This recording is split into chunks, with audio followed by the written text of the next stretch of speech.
I'm J.G. Michael, and this is Parallax Views.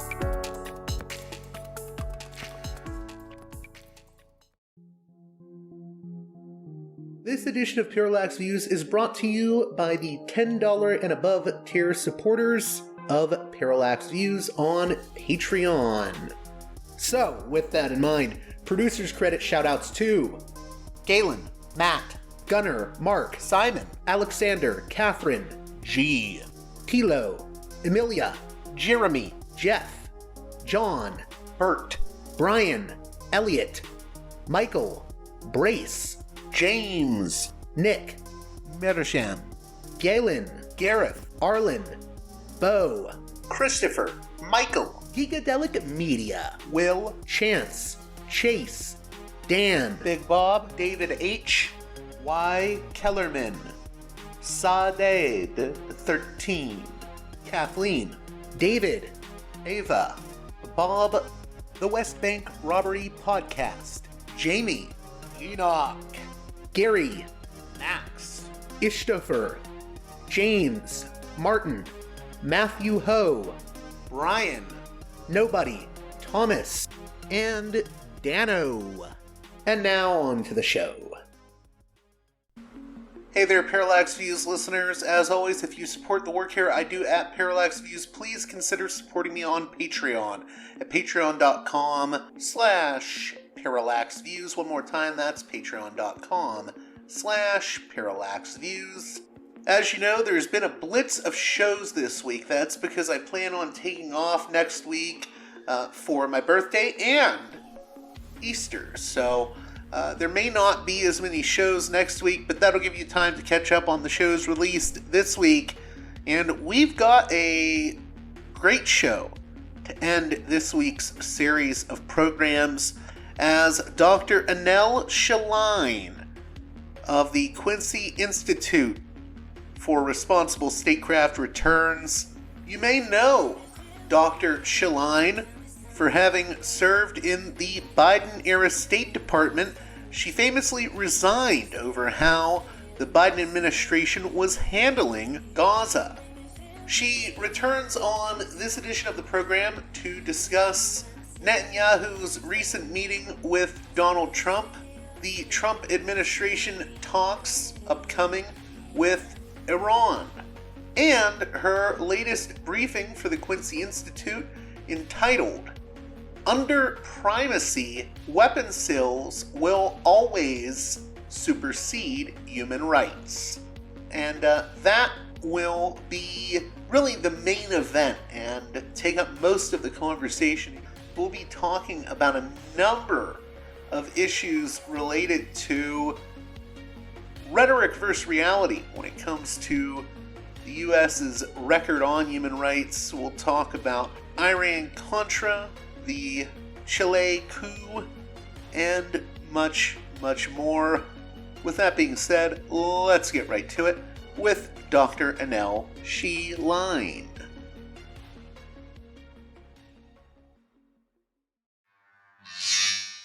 Welcome back to Parallax Views. One of my favorite guests, I have her on often at this point.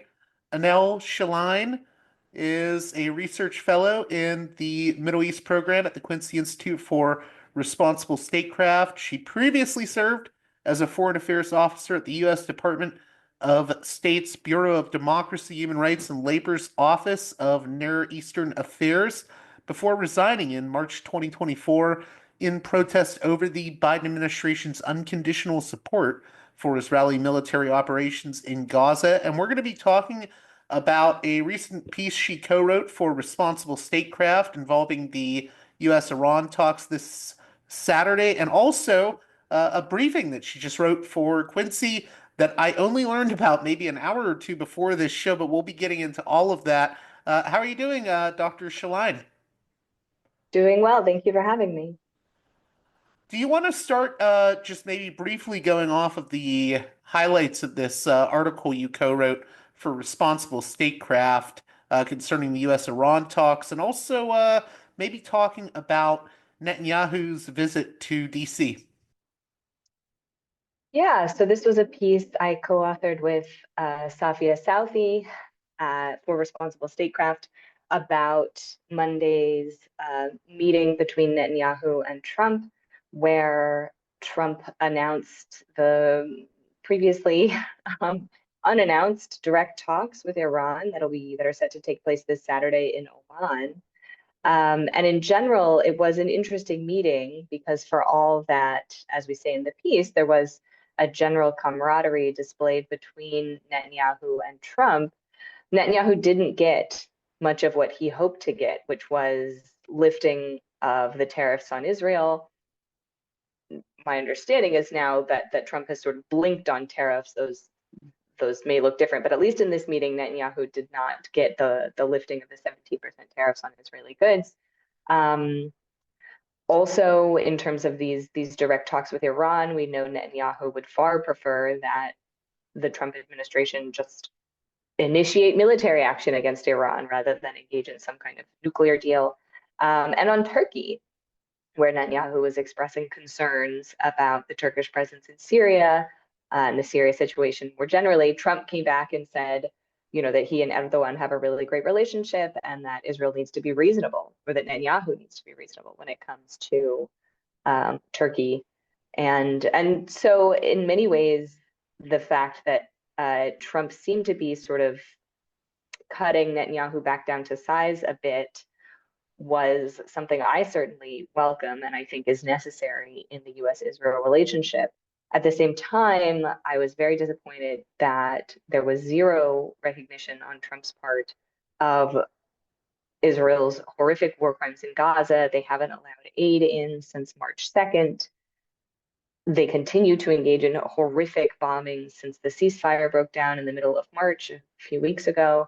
So although Trump demonstrated that he won't necessarily just go along with Netanyahu's preferences on everything, unfortunately, when it comes to Gaza, he's very much on the same page as Netanyahu. In regards to the Iran talks, I mean, I know we can't predict the future, but what do you think of what we know so far about the talks? I think that Trump himself and members of administration have been fairly clear that if the talks don't go well, there may be a military reaction. Trump talked about he said everyone agrees that doing a nuclear deal, is preferable to doing the obvious, and by that he meant military action against Iran. And so my understanding is that Iran is quite eager to achieve some kind of a deal. At the same time, unfortunately, I think what we observed in the first Trump term was that Trump likes the photo opportunity of meeting with the leader of North Korea or meeting with, some other foreign leader, and then not necessarily backing it up with some deal or, some sort of shift in US policy. I hope very much that Trump is aware of the fact that part of his electoral appeal with Americans was the fact that he came across as the less bellicose candidate, that he was arguing against the forever wars and portrayed Harris, first Biden and also Harris as being, more hawkish. And so I hope that he continues to channel the fact that Americans do not want to get into a war in Iran. They don't want another endless war in the Middle East or anywhere else in the world. At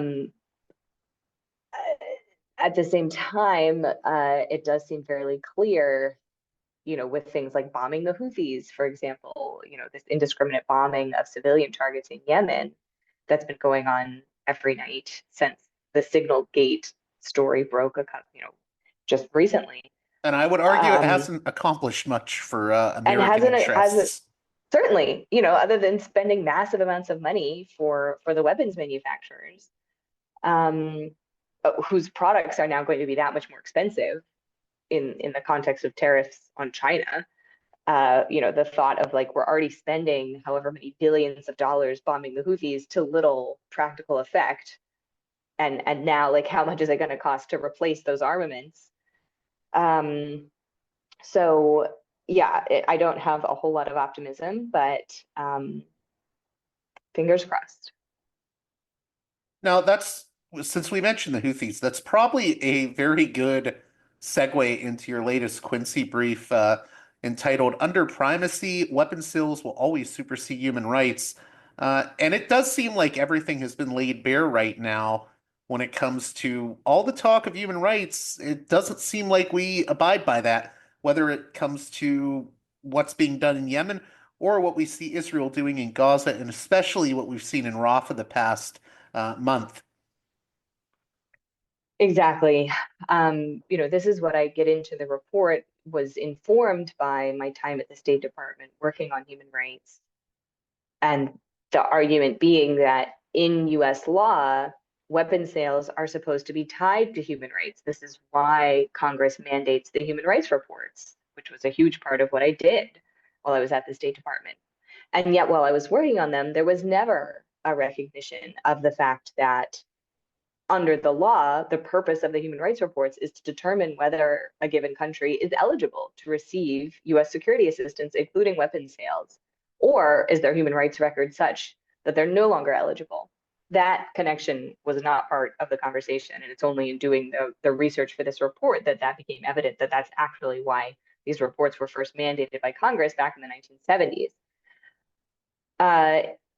And in the report, I talk about Israel and the genocide in Gaza after October 7th, but I also just talk more broadly about the fact that the United States has been the largest purveyor of weapons sales since the 1950s. The United States remains the biggest arms dealer in the world, and that is a big part of our foreign policy strategy, especially in the context of great power competition, the notion that the United States can't really compete with China economically or, on jobs or production, but where we can compete is with military power and specifically with weapons sales. That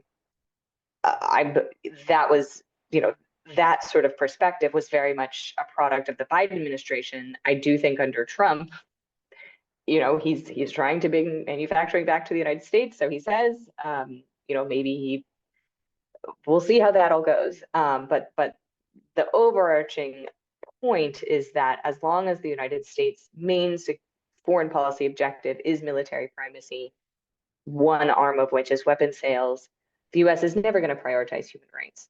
That those are mutually incompatible, despite the fact that you have many people who sort of believe in this idea that only through US power can we advocate for human rights, that, the US is a force for good in the world, is a force on the side of international law, is a force behind human rights, which I would just challenge them to find where in the historical record has that actually been true. Like the United States only applies human rights concerns to adversaries, whether it's China, Russia, in particular Ukraine, whether it's Iran and Syria.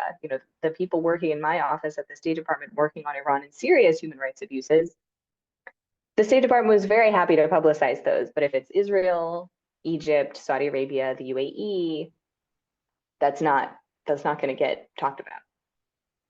There's a pretty lengthy section of the article devoted to looking at the sort of the deep history of all this with the Cold War and how there's an abundance of contradictions during the Cold War between America's actual behavior and its self-image. Can you go over that history and then tie it into why it's important to understand that history today? Yeah, so the part of why I get into that is to just understand when it was that this became part of the law. I talk about kind of in the aftermath of the Nixon and Ford years and the Kissinger State Department, where under the sort of Cold War logic was, we support countries that renounce communism, regardless of their human rights records. And then Jimmy Carter, well, partly it was Congress, but then also Jimmy Carter campaigning on the idea that no, human rights are America's birthright, as he said on the campaign trail, and that it is important for the United States to actually uphold human rights. One thing that was interesting to learn in doing the research was it was actually, as the public became aware of the role that the United States has played in the overthrow and murder of Salvador Allende in Chile, and then the installation of Augusto Pinochet, the brutal dictator, that went a long way in sort of causing Americans, there was this uproar, and then like this then pushed Congress to then pass these laws, things like Section 502B of the Foreign Assistance Act, which is the law that ties, the notion that the United States will not provide security assistance to a country that engages in gross violations of human rights.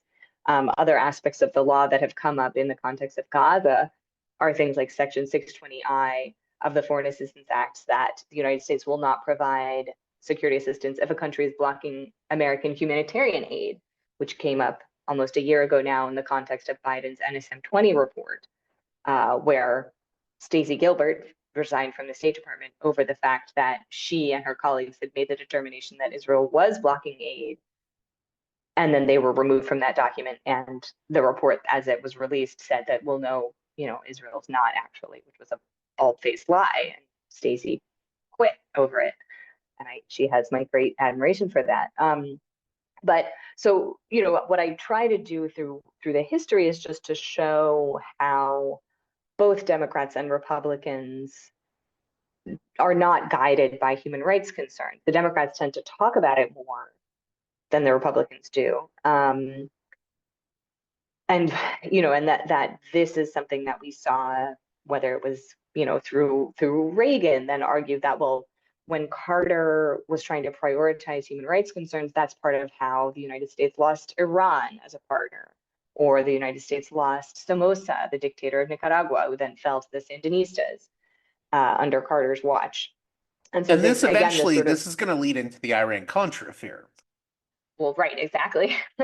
Right, that then in the notion that the United States should not be providing weapons to the Contras, who were the Honduran sort of counter-revolutionaries trying to overthrow the leftist Sandinistas, and that they were blocked, that the Reagan administration was blocked from being able to provide that funding by Congress. And so then, in order to get around Congress, they then started selling weapons to Iran, the Khomeini's Iran after the Islamic Revolution, and using that money to funnel to the Contras to engage in horrific human rights violations, horrible actions the United States was sponsoring in Nicaragua in the 80s.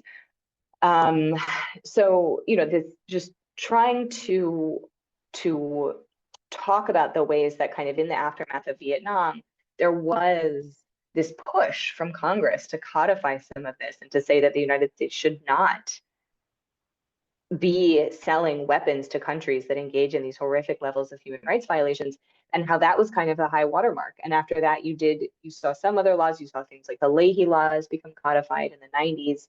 If people don't know what that is, can you talk a little bit about the Leahy Laws?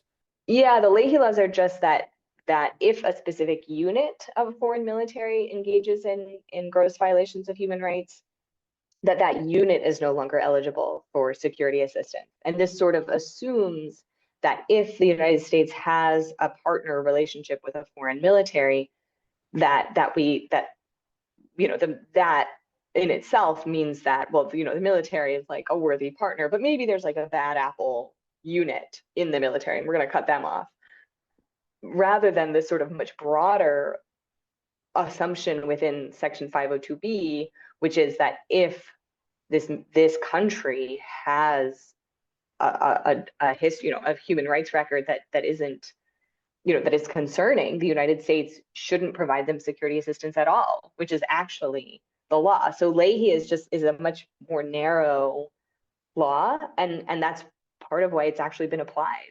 Because if Congress were, well, if the executive, if the State Department were actually to apply Section 502B, that would fundamentally reshape American foreign policy, because we wouldn't be able to sell weapons or provide security assistance to so many of these countries that we currently do. Under Biden, I think in the report I have a figure showing the numbers of countries that we sell weapons to. It's 57% of autocracies worldwide, even though Biden liked to talk about, we need to, the summit of democracies, and we are the coalition of democracies against big bad Russia and China and their ilk. When in fact, no, the Biden administration was very willing to partner with autocratic governments, including places like Egypt and Saudi Arabia and Israel, because they were engaging in this sort of like great power competition. They're on our side in the great power competition framework. So, how can we get a foreign policy that is more in line with human rights? Because I think some people are going to hear this and say, well, all hope is lost. We didn't really care about human rights during the Cold War. We didn't care during the war on terror years. How can we really bring it in line? And I mean, I don't want people to get too cynical. um, I do think that so many of the problems in our political system go back to campaign finance reform and the unfettered access of dark money in our politics in the aftermath of Citizens United.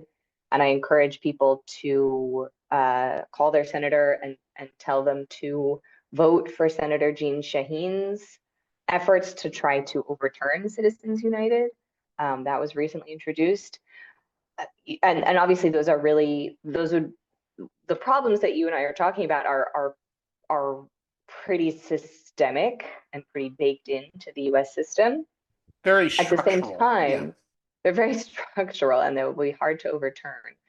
At the same time, I do think that the genocide in Gaza that Israel is perpetuating in Gaza has demonstrated to many Americans, and now, even if people weren't necessarily paying attention to the genocide, Trump returning to power and sort of stripping away any facade that America's leadership was sort of for mutual benefit or was anything other than just informed by naked self-interest. And again, Trump's self-interest here, not that of the United States. I do think it is stripping away some of these illusions that people may have continued to maintain about the notion that, well, maybe we sell some weapons to bad actors, but like in the end, we're really a force for good, or the United States is still a force for human rights in the world. And I would just say that is not what I witnessed inside the State Department directly working on these issues. And I would say the historical record doesn't demonstrate that. So as far as how to avoid getting too cynical, I don't have a great answer. Do you think there's a way to I guess bridge human rights concerns with maybe a realist sort of take on foreign policy is sort of where I wanted to go with it. Certainly, from a purely self-interested, from the question of like America's national security, when the US partners with governments that abuse the human rights of their own people, and often like in the Middle East does so in the name of security, the notion that these governments, are more stable, even if we may not like their human rights records. That is false. The Arab Spring demonstrated that these governments are not in fact stable. Additional recent, you see it, even things like the recent fall of the Bashar al-Assad regime in Syria. This brutal dictator that appeared for years to have, killed and maimed his population into submission, fell in a matter of weeks. So in the long run, it's in the self-interest of the United States to partner with countries that actually do uphold the rights of their citizens and that therefore maintain legitimacy as a result. I think the concern right now is it's not even so much about American partnerships, it's about this government here at home and the assault on fundamental freedoms and human rights of people right here. And that, in my estimation, it's not going to stop with student visa holders or green card holders. And so, in many ways, I do think that the ways that sort of the cause of human rights has been so cheapened by actors like the Biden administration, who would gesture at human rights rhetorically, but wouldn't actually apply the actual law, US law, to say nothing of international law on these issues. Biden set up a lot of what we're observing now as far as what Trump is doing, and in particular on the issue of Palestine, but on other issues as well. I mean, this is just a useful test case for Trump to see how far he can push things. So yeah, I mean, unfortunately, I do think that when I was at state, this was much more about US hypocrisy on claiming to uphold human rights. And then the reality of how that looked in practice was, had very little to do with America's self-image. And now the question is, how is this administration going to go after the rights of Americans here at home? The war is coming home in a lot of ways.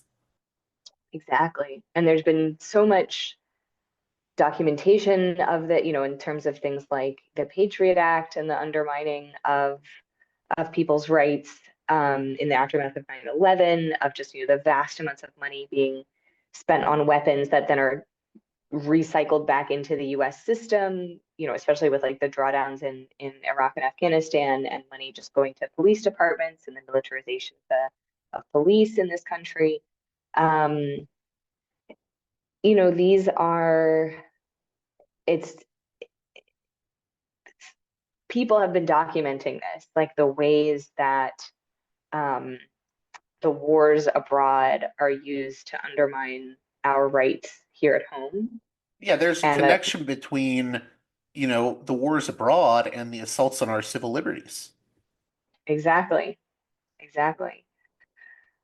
And again, I mean, your question of how do we emerge anything other than cynical, I'm not sure. But I do think it's important to be clear-eyed right now about what's happening, and things are feeling pretty alarming. I'm like you, I'm at a loss for words with what's happening right now with everything from the Mahmoud Khalil case to what we see happening at Columbia. I mean, the bullying going on. I mean, this is very bad. Exactly. And I do think there's a reason that they're using support for Palestine or opposition to genocide. That for and this notion of like weaponizing anti-Semitism or equating criticism of Israel with anti-Semitism. And and again, that's so many members of the coalition, of Trump's coalition, I mean, actually have expressed anti-Semitic views, or and this is the way, similarly, like the far right in Europe is partnering with the Israeli government to sort of whitewash their own history of anti-Semitism, to say, well, we can't be anti-Semitic. Look at us supporting Europe. Look at us supporting Israel, including their genocide. The afterthought. Yeah, again, at a loss for words, as you said. Well, if I could just ask two more questions and then I'll let you go. I know there's like varying viewpoints on Russia and Ukraine, but I like what you had to say about Russia and Ukraine in this piece. You write, Russia's invasion of Ukraine offered a unique opportunity for the U.S. to simultaneously weaken a great power competitor, sell and provide U.S. weapons, and trumpet American support for human rights and international law. And you also talk about then the the Biden administration's own fact sheet on global human rights advocacy. And the Biden White House touted their record on protecting the human rights of Ukrainians, but that report did not mention Israel, Palestine, or Gaza. I was just wondering if you could talk about like why you included that specific paragraph in the briefing. Yeah, I do. It was very interesting to be at state prior to October 7th, and before joining state, and just to sort of observe the support for Ukraine from the Biden administration, which I think in many ways sort of allowed a lot of Americans and a lot of Democrats to feel that they could sort of reclaim this mantle of righteousness, in the aftermath of, the debacle of the withdrawal from Afghanistan, and, memories of the failure in Iraq, this sense that the United States has been involved in these endless wars in the Middle East, where it was just that they were failures in the long run, in particular Afghanistan. And so that supporting Ukraine was this opportunity to kind of redeem ourselves. The United States is going to fight on behalf of this democracy against, bad old Russia, and all of these sort of cold warriors coming out of retirement, or sort of like coming out of the closet saying like our issue, is back on the front page again. And to sort of reclaim this sense of like, we're the good guys here, like we're fighting the bad Russians on behalf of the embattled Ukrainians. And that I think was just so psychologically refreshing for a lot of Democrats and Americans who have been, who had to sort of grapple with the ways that the wars in Iraq and Afghanistan, the global war on terror, were ultimately failures and were conducted under false pretenses in the case of Iraq. And so I do think that this reflects like that it just seemed like the level of support that you'd see, people just flying Ukrainian flags, and which, again, not to say that they shouldn't do so, but I do think that it just sort of spoke to this psychological need to sort of be involved in like a good war. And so that the Biden administration really went hard on that, as you quoted from the report. This was their chance to go after a great power competitor in Russia. This was a chance to stand up on the side of, of a democracy, to highlight the human rights abuses of Russia. And so it was just that much more. The hypocrisy was just so stark when it came to Gaza, to Palestinians, to what Israel was doing to Palestinians in Gaza, and so many parallels as far as like the much more powerful actor, Russia / Israel, attacking the much weaker Ukraine versus Palestinians in Gaza, and just, the indiscriminate targeting of civilians, like these horrifying images. And yet that from Biden's perspective, they were kind of trying to pretend as if like Israel was the Ukraine in this scenario, that like, yeah, we're going to stand up for our buddy Ukraine and our buddy Israel, even though like actually in terms of the dynamics here, those are switched.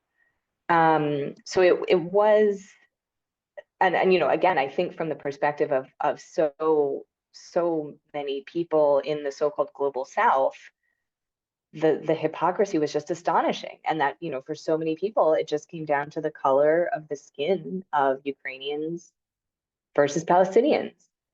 And that it really just spoke to sort of a deeply racist underlying sort of worldview that the United States is operating under, that, Ukrainian victims are worthy of protection and Palestinian victims are not, as a result of their ethnicity. And that inconsistency too, we should note, not to interrupt you, but it undermines, I think, U.S. national interests and our image to the rest of the world. It certainly hasn't endeared us to the global South. Exactly. And that this notion that human rights are only selectively applied, and that also the Biden administration was only willing to call out the human rights abuses of countries that were already adversaries. So whether it's China or Russia, or Iran or Syria, but wouldn't be calling out abuses by Saudi Arabia or the UAE or Egypt or Israel. And that has a long history in U.S. foreign policy, this instrumentalization of human rights concerns as a way to hammer adversaries, but then you overlook the human rights abuses committed by American partners. So that is not new, but I think it was so stark, the discrepancy between, the amount of resources, like the U.S. intelligence community being mobilized to document human rights abuses by Russia of Ukrainians, in contrast to just the complete lack of any official attention to what Israel was doing continues to do to Palestinians in Gaza, just a complete unwillingness. And the fact that like in those two scenarios, the US was mobilizing so many resources to support Ukraine, and yet really could have used just a bit of leverage to get Israel to take a different tack. And one thing I talk about in the report, which has gotten a little bit of attention, is the fact, and this was reported on by The Economist, so this has been publicly reported, Israel expected to be reined in. They thought that the Biden administration would let them, sort of engage in this indiscriminate violence in Gaza for a few weeks, maybe a few months.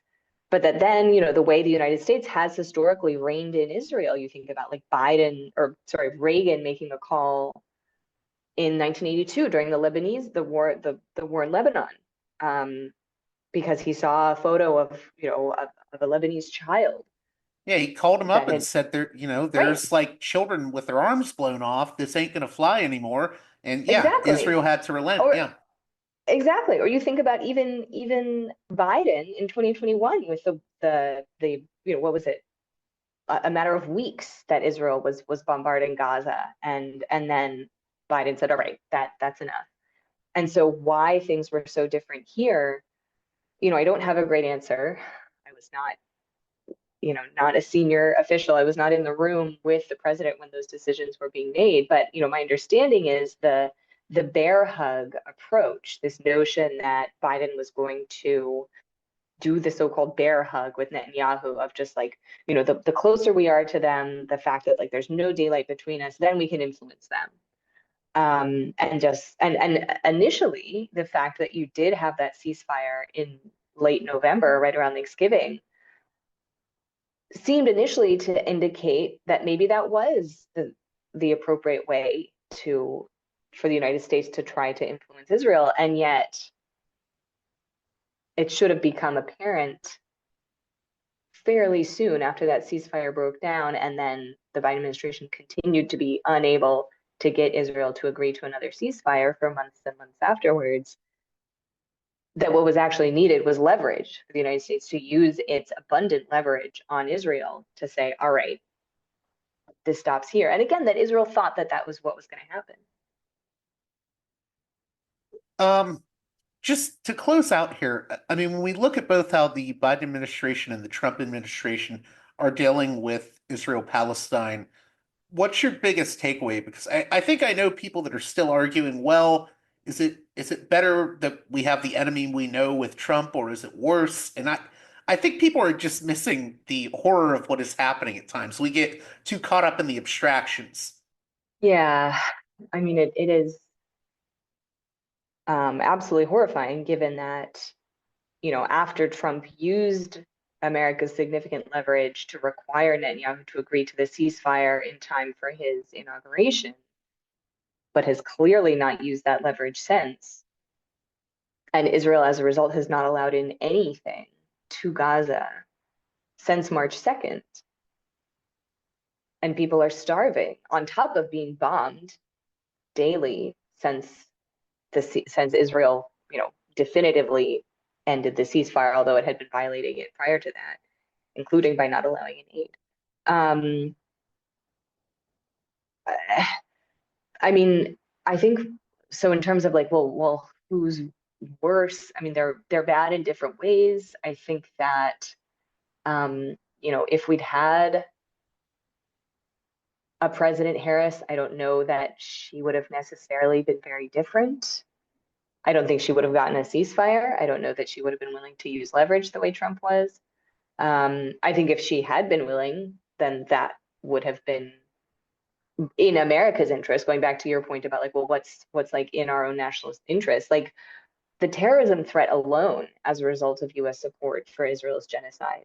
We've had counterterror officials ringing the alarm bells about this for a year and a half now.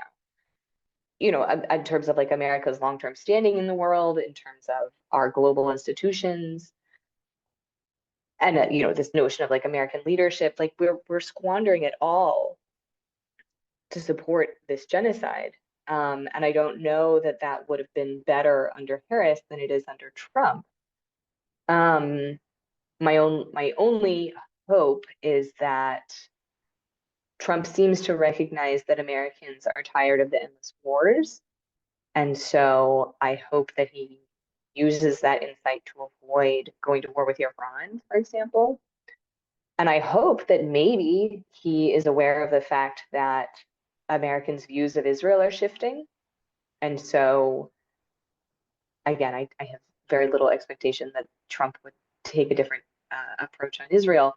But maybe some future American president will understand that Americans don't support what's happening, that views of Israel are increasingly trending negative, and that Israel itself, I hope, would recognize that in the long run, it's not in their interest either to completely alienate the rest of the world and alienate the American public that has provided them with hundreds of billions of dollars over the decades.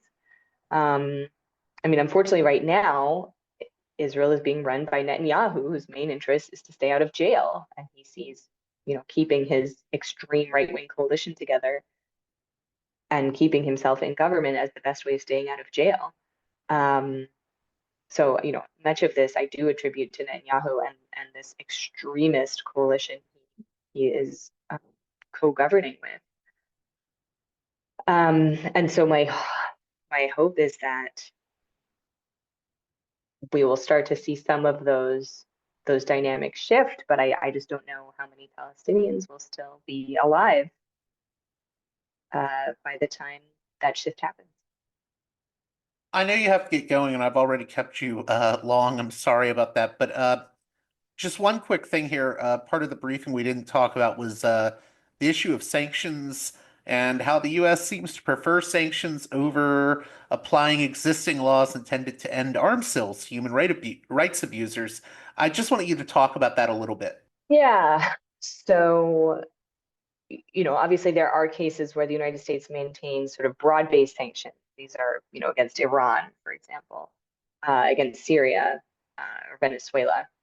But also, occasionally the US will use targeted sanctions, even against countries that are seen as partners. So, the fact that the Biden administration, for the first time, used sanctions against extremist right-wing settlers that had engaged in, horrific kinds of violence against Palestinians in the West Bank, that was significant. Did it have much of an effect? No. These people, my understanding is many of these settlers sort of took it as a badge of honor to be sanctioned. And, I think what would have been much more significant is if the Biden administration had actually sanctioned someone like Itamar Ben-Gvir or Bezalel Smotrich, these two extreme ministers at the top of the Israeli government, or Netanyahu himself. Although, again, that would never really have happened. But, also similarly to thinking about like how the Biden administration had initially said that they were going to sanction Saudi Arabia or sanction Mohammed bin Salman for his role in Khashoggi's murder in 2018, and then didn't, even though Biden did release the intelligence or part of the intelligence showing that, yeah, the United States had determined that MBS was the one who made that call to have Khashoggi murdered. So the use of selective sanctions on partners is usually limited and is done in such a manner as to not threaten the bilateral relationship. Whereas to actually apply the law and cut off a country from American weapons sales would threaten the nature of the bilateral relationship. And what I argue in the report is, unless we get to a place as a country where we are willing to do that, we're never going to prioritize human rights. Like if weapons sales and military primacy are always the overarching priority, we should stop kidding ourselves that we are advancing human rights in a meaningful way. And that would require a fundamental shift in US foreign policy, but that is a big part of what my think tank advocates for, a less militaristic US foreign policy. And that's why I love having everyone on from Quincy. So thank you so much, Annelle. How can my listeners Thank keep up with you. what you're doing? I'm on Twitter at Annelle Sheline. You can find the report on the Quincy website under, I think it's on the homepage, but also under research. which is under primacy. Weapon sales will always supersede human rights. Well, that does it for this edition of Parallax Views. As always, please consider supporting me on Patreon at patreon.com/parallaxviews. One more time, that's patreon.com/parallaxviews. And with that being said, until next time, you've been listening to Parallax Views with Parallax Views to Parallax Views with Parallax Views. The way out is not simply to say, don't do it, just to prohibit. If nothing else, if we don't do it, others will be doing it like crazy. So, we have to confront the problem. But no, basically, I know of the great anxieties, problems, new forms of control, but it's also new forms of freedom. This is why I always emphasize that internet and all this new digital stuff, it's a very ambiguous phenomenon, but it's the field of struggle. New forms of enslavement, but at the same time, new incredible forms of freedom. We have to accept the fight with no nostalgia for old, allegedly more authentic communities or whatever. I'm not afraid. I'm not afraid. I'm not afraid. I'm not afraid.